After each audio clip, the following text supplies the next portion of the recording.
इस बार के festive season में बम्पर बिक्री के रिकॉर्ड बने हैं। इस बिक्री से सरकार की झोली टैक्स से भरेगी तो कंपनियों का कारोबार मुनाफे के मैजिक से नई ऊंचाइयों पर पहुंचेगा। फेस्टिव और फिर वेडिंग सीजन का असर कंपनियों के नतीजों पर असर डालेगा, जिसकी तस्वीर अक्टूबर-दिसंबर तिमाही के बाद आने वाली कंपनियों के तिमाही परिणाम में दिखाई देगा। लेकिन इस शानदार सफर का आगाज होने से पहले जुलाई-सितंबर तिमाही ने ही कंपनियों की झोली में रिकॉर्ड रकम पहुंचा दी है। जुलाई-सितंबर तिमाही में शेयर बाजार में लिस्टेड देश की टॉप कंपनियों का मुनाफा 2.39 खरब रुपए रहा। यह अभी तक किसी तिमाही में होने वाला कंपनियों का सबसे ज्यादा नेट प्रॉफिट रहा है। पिछले साल की दूसरी तिमाही के मुकाबले इस बार कंपनियों का मुनाफा 46.4% बढ़ गया है। ऐसे में अगर फेस्टिव सीजन का जादू मौजूदा तिमाही में कंपनियों के मुनाफे को बढ़ाने में कामयाब रहा तो फिर जनवरी में आने वाले तीसरी तिमाही के नतीजे नए रिकॉर्ड्स के गवाह बन सकते हैं।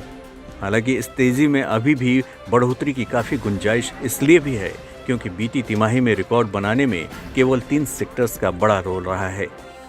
इनमें शामिल हैं बैंक, गैर बैंकिंग वित्तीय कंपनियां और बीमा यानी BFSI के साथ ही ऑयल एंड गैस और metal and mining.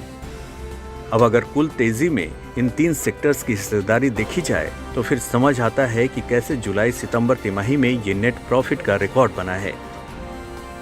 In 3 sectors को दूसरी तिमाही में 1.53 खरब रुपए का मुनाफा हुआ है। यह आंकड़ा पिछले साल की इसी तिमाही से 87% ज्यादा है, जबकि बाकी सेक्टर्स की कमाई करीब 5.5% बढ़कर 85,000 करोड़ के नजदीक रही है।